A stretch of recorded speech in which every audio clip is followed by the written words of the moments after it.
September 1944. The fog hung low over the Meuse Valley. Engines coughed in the cold, then fell silent again. A German panzer company waited along a hedgerow line near Liège. Captain Otto Reinhardt leaned from his turret hatch. The air smelled of damp fuel and burned oil. Somewhere in the distance, American artillery searched the river crossings. Every few minutes, a single shell landed closer, deliberate, probing. He looked across the valley and saw smoke drifting from the east. Not from battle, but from convoys, endless convoys. Trucks, half-tracks, tank transporters rolling west, each one painted with the same white star. According to army records preserved in the Bundesarchiv, the Wehrmacht's armored divisions on the Western Front had fewer than 200 operational tanks by early autumn.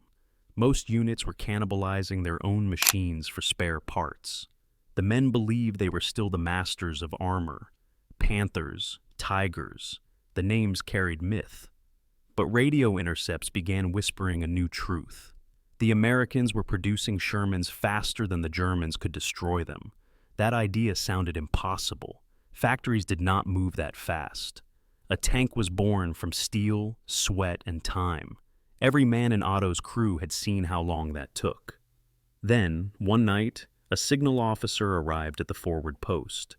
He carried a folded report from the Reich's armaments ministry.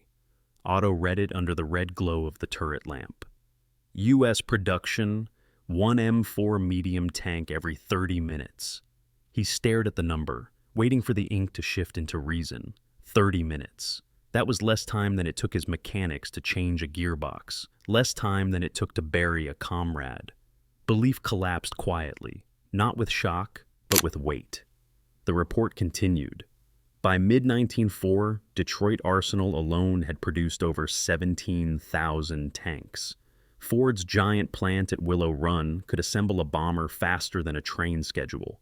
The discovery spread through the ranks like rumor, then like dread. Some laughed, said it was propaganda. Others didn't.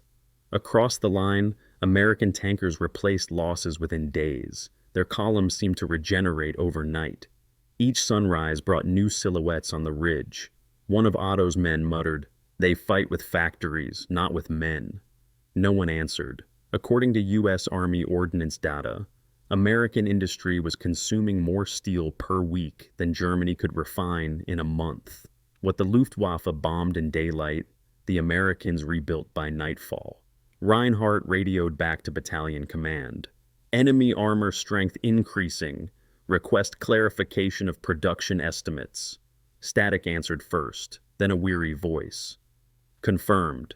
Their capacity exceeds forecast. Hold position." That phrase, "it exceeds forecast," became a quiet refrain. It meant that numbers no longer mattered. For every Tiger that burned, 3 Shermans rolled forward. For every factory destroyed in Europe, 10 more thrived across an ocean. This was the moment of shift. The Germans began to understand that the war was no longer about who fought better, but who could keep fighting longer. In one intelligence summary dated October 5, 1904, a staff officer wrote, "The enemy's mechanical reserves appear inexhaustible." The word inexhaustible struck Reinhardt harder than artillery. He could feel the new rhythm of the war, the mechanical heartbeat of an empire, not the roar of engines, but the rhythm of machines stamping, welding, rolling. He imagined the other side, conveyor belts glowing beneath skylights, men and women in coveralls moving in practiced unison, each movement another minute shaved from the clock of defeat. Outside, the valley darkened again. Rain began to fall, tapping against the turret steel. The panzer crews lit cigarettes and listened to the hum of distant engines. It was not thunder. It was production.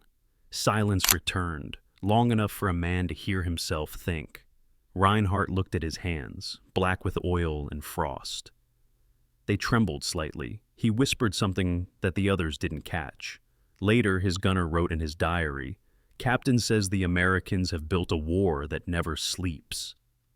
That was the echo. The sound of realization settling into the bones of an army.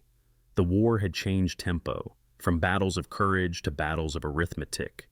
from men against men to machines against time. The fog of Europe gives way to light, bright, metallic, relentless.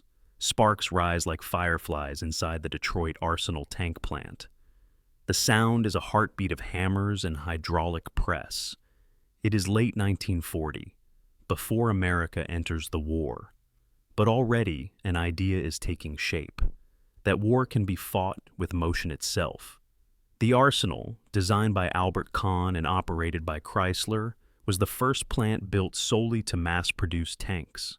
According to U.S. Army archives, construction began in September 1940, and within a year, it was building hundreds of M3 Grants and M4 Shermans each month. The plant floor stretches nearly a mile. A river of steel runs through its heart, from foundry to assembly to test track, each section tuned to the rhythm of repetition. Every 2 minutes, a component slides forward. Every hour, another tank nears completion. It is not magic. It is discipline. By the time Japan attacks Pearl Harbor, Detroit is already armed with process, not guns. Henry Ford's engineers call it the logic of flow. The same thinking that made cars cheap is now making tanks inevitable. One worker recalled, "We didn't feel like building weapons. We felt like building an answer." The discovery loop turns here. German strategists believed America's peacetime economy was too soft, too slow to convert. They had studied the Depression, the strikes, the isolationism. They assumed industry would choke on complexity, but America learned something Germany did not, that democracy could harness repetition without fear. Where German factories demanded obedience, American ones invited improvement. A foreman could stop the line, fix a flaw, redesign a tool, and the process grew faster, not slower. By 1943, that freedom of method cut tank production time from 160 days to 30. By 1944, to 28 hours. At the Arsenal's peak, one Sherman rolled out every 30 minutes, its armor plates still warm to the touch. In the control room, clocks replaced slogans. Shift leaders timed the movement of cranes, the swing of welding arms, the heat cycles of furnaces. Efficiency became the quiet language of victory. The numbers were staggering. According to the War Production Board, American industry produced 4,934 tanks between 1941 and 1945. Nearly half were Shermans. And unlike Germany's masterpieces, these machines could be repaired in the field with wrenches and teamwork, not miracles. On the test track outside, each completed tank thundered through puddles and smoke. Engines roared, turrets rotated, treads screamed. When the final inspection finished, a worker would chalk one word on the hull: ready. That word carried across oceans. By mid-1904, ships at New York Harbor loaded 40 tanks per hour for Europe, each one a small piece of industrial inevitability. But inside that triumph, there was still a human heartbeat. At night, the plant quieted. The air smelled of oil and ozone. Men and women washed soot from their faces, folded their gloves, and stepped into the cold. Many had sons overseas, tankers, infantrymen, pilots. Each machine that left the line might one day shield someone they loved. A diary from an assembly worker, Martha Gleason, reads, "Sometimes I look at the tanks and think, maybe one of them will save my brother." That was the echo, the fusion of human hope and mechanical will. A nation building not only weapons, but a promise to overwhelm fear with motion. Back in Europe, men like Otto Reinhardt would soon face that promise head-on. The endless convoys, the fresh armor, the unbroken rhythm, and they would wonder how a distant continent had turned belief into machinery. The sound of Detroit's presses fades, replaced by the rising rumble of engines crossing the channel. Smoke, sea spray, and distant thunder merge. The war is moving west again. December 1944. Snow drifted across the Ardennes like falling ash. Engines coughed, froze, and fell silent again. The forest waited, heavy with the breath of machines. At dawn, the order came. Operation Wacht am Rhein, Germany's final push in the west. Columns of panzers crawled through fog, their tracks grinding over ice and burnt villages. Fuel was low, spirits lower, but they moved, believing surprise would rewrite fate. For 3 days, the fog was their ally. American bombers stayed grounded. Convoys hesitated in the mist. For a moment, Germany felt the old rhythm again: movement, shock, silence. Otto Reinhardt commanded a company near Hufvlies. The men called him Eisengrau, iron gray, for the streak in his hair. He had fought since 41. He knew what victory looked like, and this wasn't it. From his ridge position, he could see the valley, a white plain cut by frozen roads.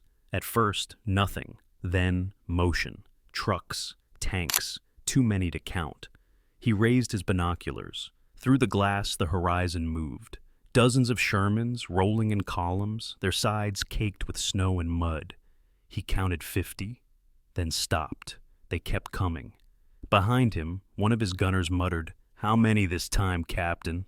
Otto didn't answer. He lowered the glass and listened. The sound was not thunder, it was machinery. Far below, a Belgian village huddled in silence. Smoke rose from chimneys blackened by months of fear. A child watched from a doorway, his face pale against the snow. A woman pulled him back inside as the tanks passed. No cheering, only the vibration of metal over cobblestones. For a moment, Otto envied their stillness. They no longer believed in anything that moved. Behind the ridge, a tiger burned, its turret half buried in slush. The gun barrel pointed skyward, steaming in the cold. Reinhardt touched the armor as he passed, still warm from battle, still useless. That night, the snow turned to sleet. Radios hissed, orders blurred. Headquarters wanted counterattacks that no longer existed. Half the company was gone. The others waited for fuel that would never arrive.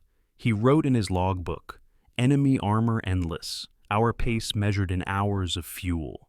The pencil broke on the word fuel. He left the rest blank. According to surviving Wehrmacht records, by late December, the Germans had lost over 600 tanks and assault guns in the Ardennes. Their replacement rate had fallen to almost zero. But across the lines, American depots were already sending replacements forward. A Sherman lost today might be replaced by dawn. The realization didn't come as shock. It came as weight. Each explosion, each burned hull, seemed to summon another machine in its place. By Christmas Eve, the fog lifted. The sky filled with contrails. The old rhythm of air power returned. American thunderbolts dove low over the trees, their guns raking snow and armor alike. For the first time, Otto saw his reflection in the melted glass of his periscope. It looked older than he remembered. That night, he climbed from his tank and walked a short distance toward the woods. In the darkness, he heard the low hum of engines far away, steady, relentless, distant as a heartbeat through the earth. He thought of the reports, of the factories that never slept, the assembly lines running through snowless nights and ocean away. He tried to imagine what it looked like, how it sounded when thousands of hands moved together to make one machine every half hour. He couldn't. The wind shifted. Somewhere in the valley, church bells rang faintly, their tones carried through the frozen air. It was Christmas.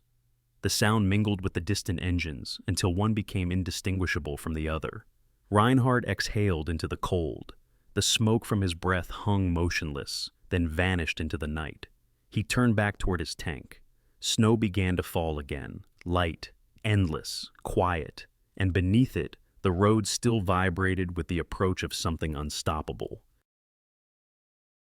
Across the ocean, winter was only a word. In Detroit, the air shimmered with heat and rhythm. Sparks burst from 1,000 welding torches, falling like orange snow over concrete floors. Engines groaned, chains clanked, steel screamed as it met the press. The noise never stopped. The men joked that silence had been drafted too. The Detroit Arsenal tank plant, Chrysler's monument to movement, was the first of its kind. a factory built for war before war began. Albert Kahn had designed it in 1940, a mile of glass and girders. By 1942, it was running day and night. Each shift began with a whistle and ended with another. Between them, a blur. Steel entered one end as raw slabs and left the other as machines painted olive green. A full Sherman tank every 30 minutes. 30 minutes to turn metal into motion. One worker remembered, "We measured time by engines, not hours." He said it without pride, only fatigue. By mid-war, more than 17,000 tanks had rolled from that floor, each one assembled by hands that learned speed faster than rest. There was order in the chaos. Ford built bombers at Willow Run, General Motors produced engines and gearboxes, smaller shops sent parts from Ohio, Indiana, Pennsylvania. Everything converged like streams toward one river, the river that flowed east toward the sea. Inside, the light was perpetual. Men in coveralls, women with kerchiefs, faces glowing beneath arc flashes. They worked shoulder to shoulder, their breath fogging in winter, their eyes dry in summer heat. A sign above the line read, "More tanks, fewer words." Nobody needed reminding. Each clang of the hammer was a sentence of its own. Outside, snow fell softly on the roof. Inside, sparks fell faster. The supervisors moved like conductors among the noise, clipboards in hand, stopwatches in pockets. They spoke in numbers, gear ratios, torque, minutes per weld. But the meaning behind those numbers was human. Somewhere, a son, a brother, a husband might live because the math held. Martha Gleason was one of them. She worked at Station 14, turret assembly. Her brother had gone ashore in France that June.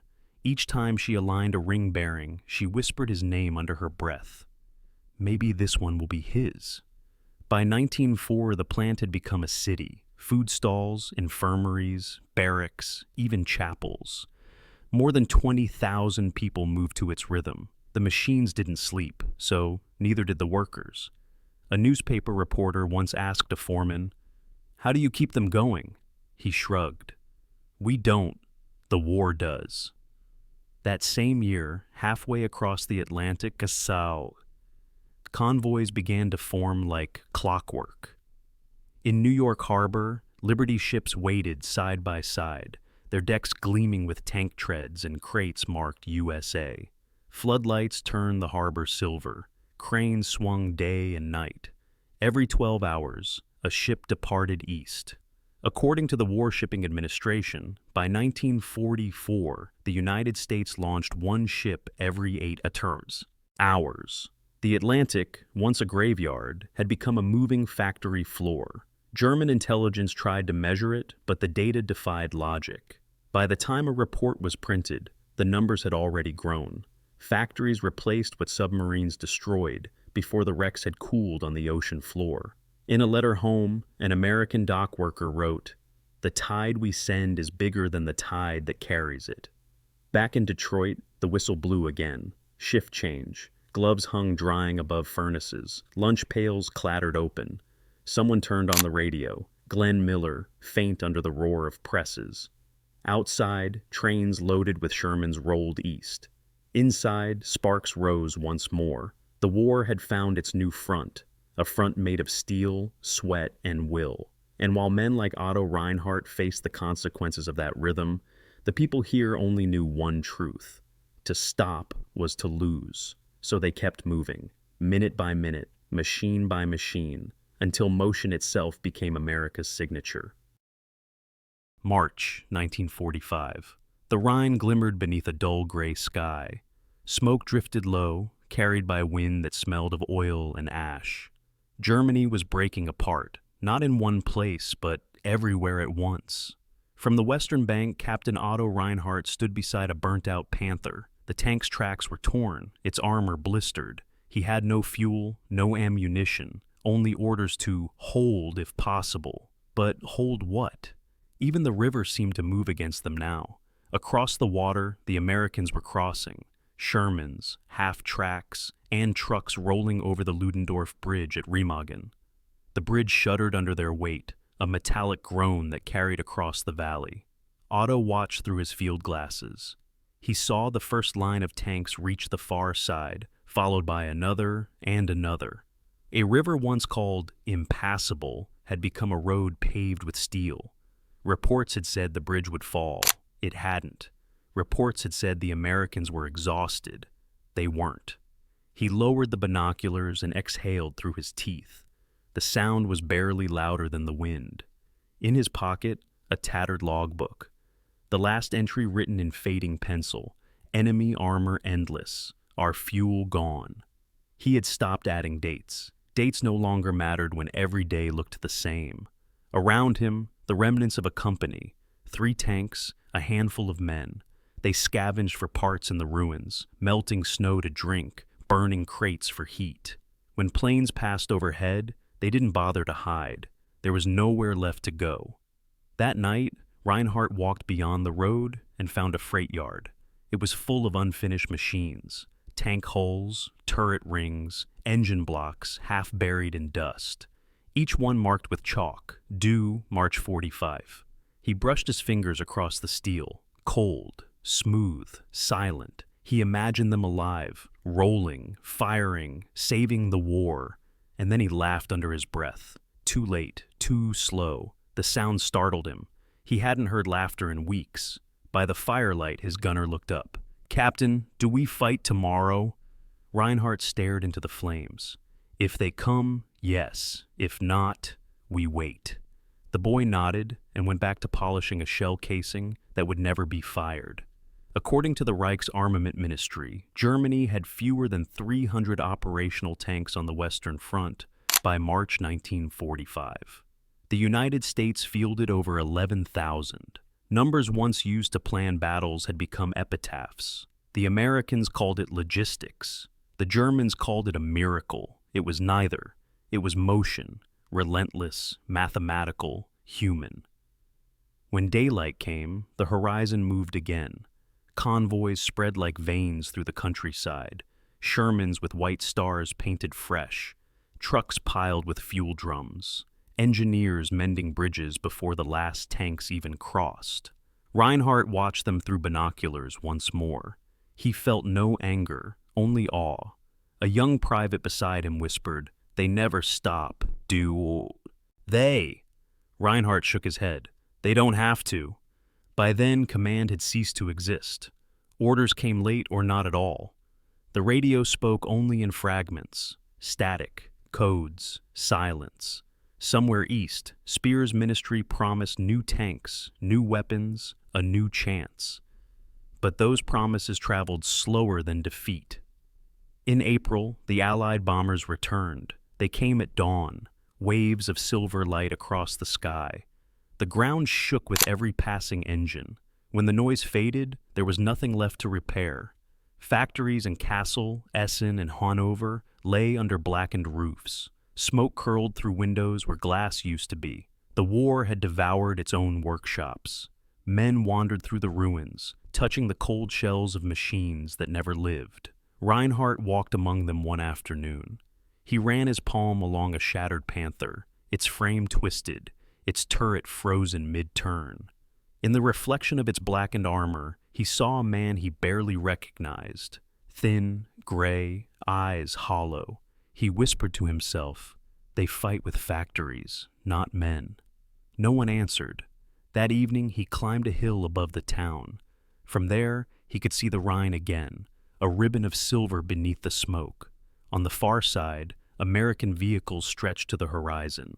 Headlights moved in steady lines, like veins of light across the earth. He realized the war was no longer a contest of armies. It was a contest of endurance, and endurance had already chosen its side.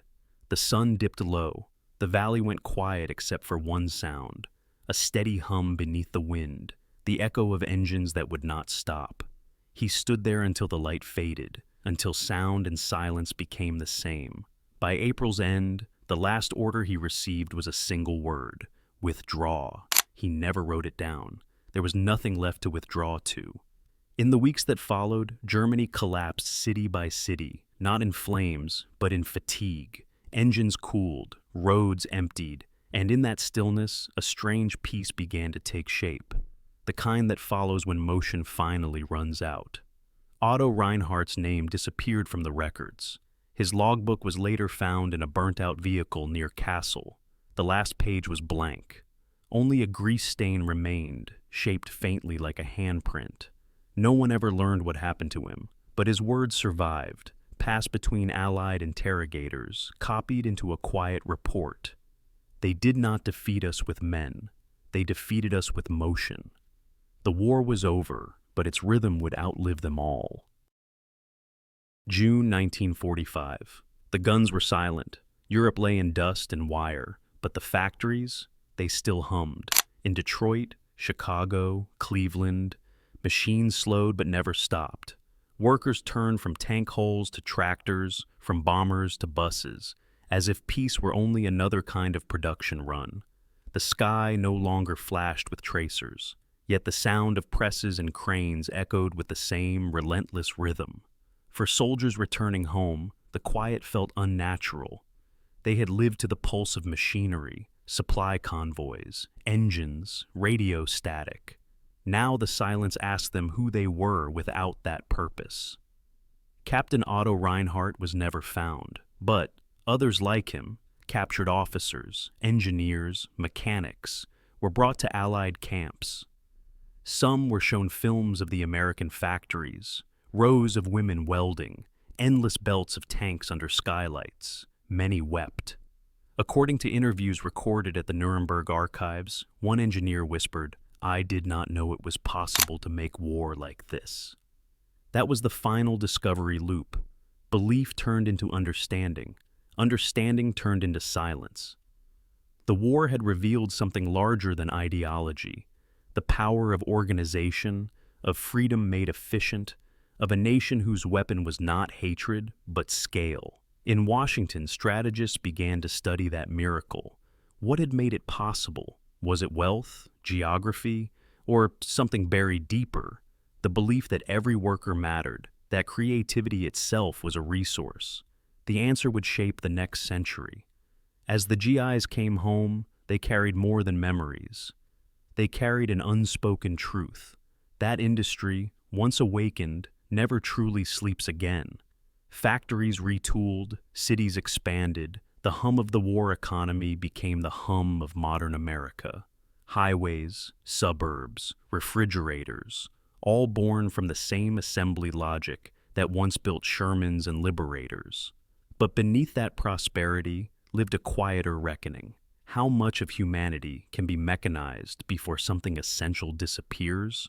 Martha Gleason, the assembly worker who once wrote about her brother overseas, kept working at the arsenal until 1946. In her final diary entry, she wrote, "They say we won because we could build faster. I think we won because we cared enough too." That was the echo, the human truth beneath the numbers. For the veterans who visited those same plants years later, walking past rusted cranes and silent conveyors, the memories returned like the sound of distant engines. They remembered the smell of oil and cordite, the steam rising from factory roofs in winter, the pride of knowing that a machine made here could save a life out there. And for the German prisoners still held in camps, the realization came quietly, that they had witnessed not just defeat, but the beginning of a new kind of world. A world where the front line was no longer a trench, but an idea, where victory was measured not in courage alone, but in the speed of creation.